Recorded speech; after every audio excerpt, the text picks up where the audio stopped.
My name is Helen Bradford. I am 82 years old. And 3 months ago, my own family tried to take control of my life by declaring me mentally unfit. What they didn't know was that I had been fully aware of everything from the very beginning. It started slowly. Subtle changes in how they spoke to me, how they looked at me, how they corrected me even when I wasn't wrong. My son, Michael, began visiting more often. At first, I thought it was kindness. A son caring for his aging mother.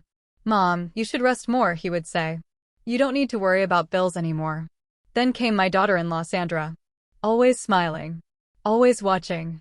Always calculating. And then one evening, Michael said something unusual. "Mom, we should update your legal arrangements." I looked at him. Calmly. "What arrangements?"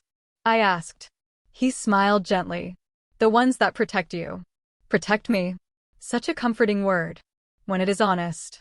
And a dangerous one. When it is not. "I don't need protection," I said. Sandra stepped in immediately. "Of course you do, Helen. Everyone your age does." My age. As if age automatically erased intelligence. That was the first time I felt it. Not confusion. Not fear. But observation. Something was being planned. And I was not included in it. The next weeks changed everything. They started bringing doctors. Routine checkups, they said. But I noticed the questions. Repeated questions. Trick questions. Questions designed not to understand me, but to test me. "Do you remember what day it is?" "Yes." "Who is the president?" "Yes." "Can you count backward from 100? "Yes." They smiled too quickly after each answer, as if hoping I would fail. But I didn't. Because I wasn't failing. I was watching.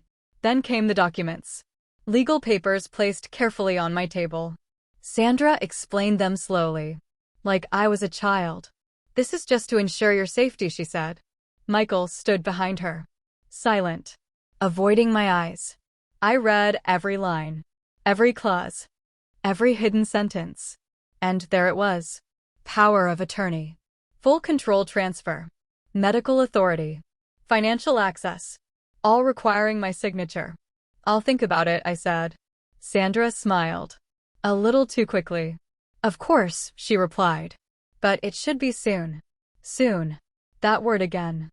That night, I didn't sleep. Not because I was afraid, but because I was preparing. At 82, you don't fight loudly. You fight carefully.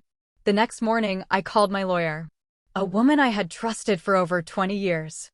"Laura," I said. "I think my family is trying to place me under legal control."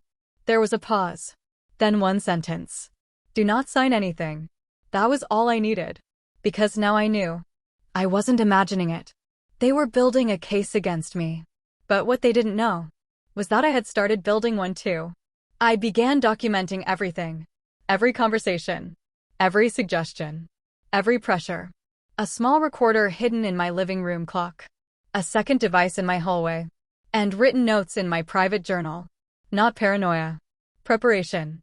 2 weeks later, they arrived together.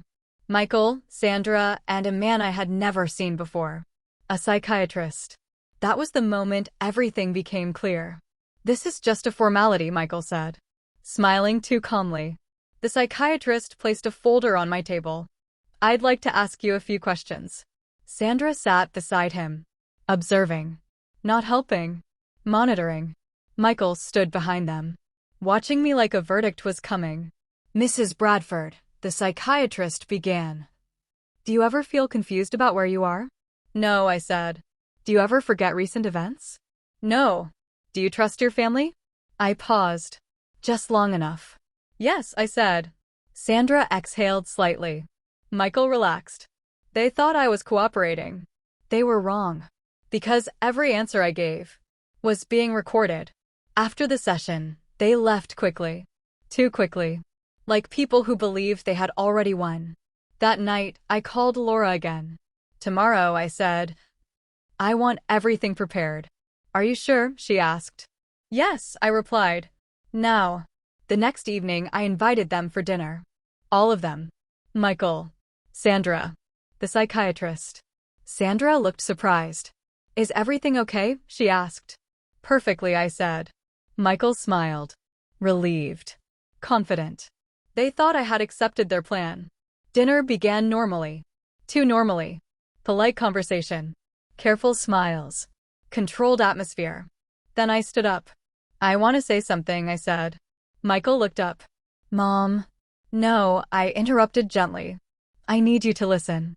I walked to the cabinet, opened it, and placed a small device on the table. Sandra frowned. What is that? A recording, I said. I pressed play, and their voices filled the room. Michael. She's getting worse. We need to move fast. Sandra.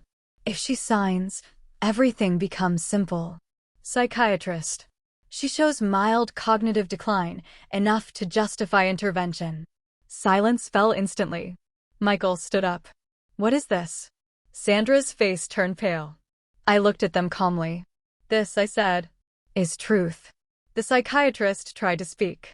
This is unethical. No, I interrupted. What's unethical is what you agreed to write. Michael stepped forward. Mom, we were trying to help you. I turned to him. Slowly. No, I said. You were trying to replace me. Silence. Sandra shook her head. This is not what it looks like. It is exactly what it looks like, I replied. I placed another folder on the table. My lawyer has already reviewed everything. Michael's confidence cracked. Just slightly. What did you do? He asked. I protected myself, I said. The room went quiet. You see, I continued. You thought age made me vulnerable. But age makes you observant. Sandra's voice dropped. We're family. I nodded. Yes. And that's why this hurts. Silence. Heavy. Final. I will not be declared unfit, I said calmly. And I will not be controlled. Michael's voice softened. Mom, please, we can fix this. I looked at him. And for a moment, I saw the child he used to be. Then I saw the man he had become. It's already fixed, I said. The next weeks were quiet. Too quiet. Legal consequences followed. Documents invalidated. Investigations opened. And trust. Broken permanently. Michael tried to call. I didn't answer. Sandra sent messages. I didn't reply. Because some actions don't need arguments. Only distance. Now I sit in my home alone. Not trapped. Not controlled. Just aware. And every morning, I drink my tea by the window. Watching the world move. Slowly. Carefully. Because at 82, I learned the final truth. People don't always try to take your life. Sometimes. They try to redefine it.